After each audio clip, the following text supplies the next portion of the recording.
Facebook কমেন্টের মধ্যে এমন একটা ম্যাজিক ট্রিক্স রয়েছে যেটা 99% মানুষই জানে না। আপনি যখন ফেসবুকে পোস্ট করেন, ফেসবুকে পোস্টে দেখবেন যে অনেকে কমেন্ট করে। অনেক ধরনের মানুষ আছে বাজে কমেন্ট করে, অনেকে ভালো কমেন্ট করে, অনেকে ফলো টু ফলো ব্যাক এরকম অনেক ধরনের কমেন্ট করে।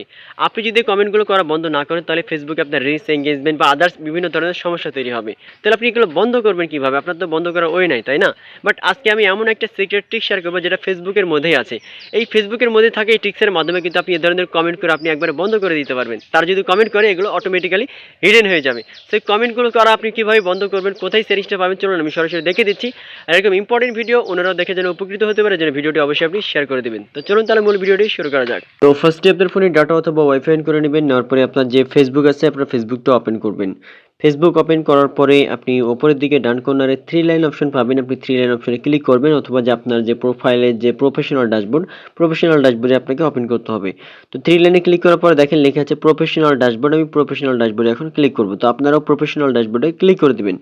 প্রফেশনাল ড্যাশবোর্ডে যখন ক্লিক করবেন, ক্লিক করার পরে এরকম একটা ইন্টারফেস চলে আসবে। এখন নিচের দিকে আপনি স্ক্রল করে চলে আসবেন। নিচের দিকে স্ক্রল করলে কিন্তু আপনি দেখতে পাবেন যে একটা অপশন থাকবে, যে লেখা থাকবে যে মডারেশন অ্যাসিস্ট। আপনি মডারেশন অ্যাসিস্ট নামে আপনি একটা অপশন থাকবে, আপনি এটা খুঁজে বের করবেন। আবার বলি প্রফেশনাল ড্যাশবোর্ডে ক্লিক করলে কিন্তু আপনি নিচের দিকে স্ক্রল করে দেখতে পারবেন যে মডারেশন অ্যাসিস্ট। আপনি মডারেশন অ্যাসিস্টে আপনি ক্লিক করবেন। মডারেশন অ্যাসিস্টে যখন আপনি ক্লিক করবেন, ক্লিক করার পরে নিচের দিকে একটু স্ক্রল করবেন, করার পরে দেখতে পাবেন এখান থেকে মূলত আমি যে ইনফরমেশনগুলো দেওয়ার চেষ্টা করছিলাম বা বলছিলাম আপনাদেরকে, এগুলো কিন্তু এখানে রয়েছে। এখানে কয়েকটা অপশন দেখেন লেখা আছে। একটা হচ্ছে এখান থেকে যে কমিট হ্যাজ সার্টেন কিওয়ার্ড, মানে কমেন্ট হ্যাজ সার্টেন কিওয়ার্ড, এটার আসলে কাজ কি? আমি যদি এখান থেকে আপনাদেরকে ক্লিক করে একটু দেখাই তাহলে আপনাদের জন্য বুঝতে সুবিধা হবে। এখানে ক্লিক করলাম, তারপরে হচ্ছে এডিট লেখা থাকবে, এডিটে আপনি ক্লিক করবেন। কমেন্ট হ্যাজ সার্টেন কিওয়ার্ড যেটা রয়েছে দেখেন এখান থেকে কমেন্ট হ্যাজ সার্টেন কিওয়ার্ড, এখানে আমি আবার ক্লিক করে দিলাম। ক্লিক করে দেওয়ার পরে এবার আপনি এখান থেকে যেটা করবেন, এই যে এখান থেকে আপনি লিখতে পারবেন, মানে কি লিখতে পারবেন, মানে এমন কিছু কমেন্ট আপনি লিখে দেবেন এখান থেকে যে কমেন্টগুলো সচরাচর অন্য কেউ করতে পারে বা অন্য কেউ আপনার হচ্ছে পোস্টে আপনি করে। ওই কমেন্টগুলো দেখবেন যে এখান থেকে হচ্ছে যদি কেউ করে আপনি এখানে লিখে দিলে এই কমেন্টগুলো আপনার ওই কমেন্টে কিন্তু আর করতে পারবে না। যেমন দেখেন এখান থেকে আমি লিখে দিলাম, অনেকে লেখে যে হচ্ছে ফলো টু ফলো, এটা কিন্তু করে। দেখেন কিওয়ার্ড এখানে দেখেন ইন্টার কিওয়ার্ড লেখা আছে, এখানে ক্লিক করলাম, লিখলাম যে follow to follow FOLLO follow, তারপর হচ্ছে টু FOLLO।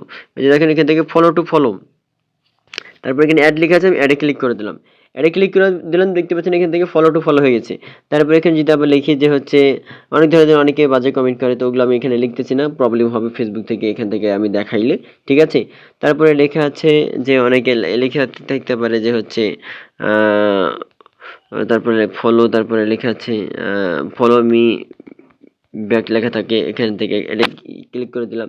দেখতে পাচ্ছেন এই যে লেখাগুলো যেগুলো রয়েছে, ঠিক আছে? এইভাবে আপনি এখানে বাংলা, ইংলিশ, মানে যেই লেখাগুলো মানুষ সচরাচর করে বা যেই লেখাগুলো আপনি চাচ্ছেন না, অনেক ধরনের হচ্ছে অনেক বাজে কমেন্ট থাকে, এই কমেন্টগুলো আপনি এখান থেকে লিখে দিবেন। করে দিলে যেটা হবে এখান থেকে, তারপরে এখান থেকে আপনি একটু ব্যাক করবেন। ব্যাক করার পরে নিচের দিকে সেভ হচ্ছে ক্রাইটেরিয়া লেখা আছে, আপনি এখানে ক্লিক করবেন। ক্লিক করলে যেটা হবে এটা কিন্তু আপনার সেভ হয়ে যাবে। দেখতে পাচ্ছেন এখান থেকে সেভ হয়ে গেছে, ঠিক আছে? তারপর 2 নম্বর অপশনে দেখতে পাচ্ছেন লেখা আছে author does not have any friends or followers. এটার আসলে কাজ কি? আপনি যদি এখানে যদি ক্লিক করেন, এইটা যদি ক্লিক করেন, ক্লিক করার পরে এখানে যেটা হবে, এটা যদি আপনি সেভে ক্লিক করেন তাহলে যেটা হবে, আপনার উপরে দেখেন নো ফ্রেন্ডস অর ফলোয়ার্স একবার উপরে লেখা আছে, মানে যারা আপনার পেজের বা হচ্ছে প্রোফাইলের যারা ফ্রেন্ড না বা হচ্ছে যারা আপনার ফলোয়ার না। অনেক সময় আপনি যে ভিডিও পোস্ট করেছেন, আপনি হচ্ছে ওই পোস্ট দেখা যাচ্ছে অনেক ভাইরাল হয়েছে। তো সবাই যে আপনার ফ্রেন্ড থাকবে এমনটা না, বা আপনার হচ্ছে ফলোয়ার থাকবে এমনটা না, কিন্তু নন ফলোয়ার থাকে বা ফ্রেন্ডসের বাইরে অনেক কেউ থাকে। তো এখান থেকে আপনার ফ্রেন্ডস আর ফলোয়ার ছাড়া অন্য কেউ কিন্তু কমেন্ট করতে পারবে না। আপনি যদি এখানে সেভ করেন, এখানে সেভে যদি ক্লিক করেন, আপনার ফ্রেন্ড এবং হচ্ছে ফলোয়ার ছাড়া অন্য কেউ কমেন্ট করতে পারবে না। তো আপনারা এটা রাখতে পারেন অথবা নাও রাখতে পারেন, এটা পার্সোনাল ব্যাপার আপনাদের। বাট প্রথম যে অপশনটা দেখালাম, যেটা কমেন্ট হ্যাজ সার্টেন কিওয়ার্ড, এটা কিন্তু ইম্পর্টেন্ট, ঠিক আছে? লাস্টে যে অপশন দেখেন কমেন্ট হ্যাজ লিঙ্ক, আপনি যদি এখানে যদি ক্লিক করেন, তারপর এডিটে যদি ক্লিক করেন, এডিটে ক্লিক করে দেখেন এখান থেকে অনেকে থাকে যে হচ্ছে কমেন্টে অনেক লিঙ্ক শেয়ার করে অনেক, ঠিক আছে? তো এখানে যে কেউ যদি আপনার কমেন্টে যেন কেউ লিঙ্ক শেয়ার করতে না পারে বা লিঙ্ক হচ্ছে এখান থেকে আপনাকে কমেন্ট করতে না পারে, এই জন্য আপনি সেভ ক্রাইটেরিয়াতে আপনি এখান থেকে ক্লিক করবেন, ঠিক আছে? তাহলে আপনি যেটা হবে দেখেন এখান থেকে এই যে সেভ ক্রাইটেরিয়াতে ক্লিক করলাম। এখন এখানে আপনাকে কেউ কমেন্টে লিঙ্ক শেয়ার করতে পারবে না বা কোনো লিঙ্ক এখান থেকে সাবমিট করতে পারবে না। এবং এখান থেকে আরও অনেকের অনেক কয়টা অপশন থাকতে পারে, এখানে 3টা অপশন দেওয়া আছে, এই জন্য আমি 3টা অপশন আপনাদেরকে দেখালাম। এভাবে খুব সহজে আপনারা যেটা করতে পারবেন সেটা হচ্ছে আপনার মডারেশন অ্যাসিস্টে আসার পরেই আপনারা 3 বা 4টা অপশনে আপনারা যদি কাজগুলো করে রাখেন, তাহলে আপনার কমেন্টে কেউ আজেবাজে কমেন্ট বা দেখা যাচ্ছে যে কেউ হচ্ছে অন্য যেটা আমি আপনাদেরকে বুঝাইলাম যেটা গালি টাইপের যে কমেন্টগুলো, এই কমেন্টগুলো কিন্তু করতে পারবে না, ঠিক আছে? বা কোনো লিঙ্ক শেয়ার করতে পারবে না, কোনো ফটো বা ভিডিও ওখান থেকে আপনারা আপলোড করে আপনার হচ্ছে কমেন্ট করতে পারবে না। এই হচ্ছে বিষয়। সো ভিডিওটা কেমন লাগছে জানাবেন। আর ভালো লাগে থাকলে অবশ্যই শেয়ার করে দিবেন। ধন্যবাদ সবাইকে।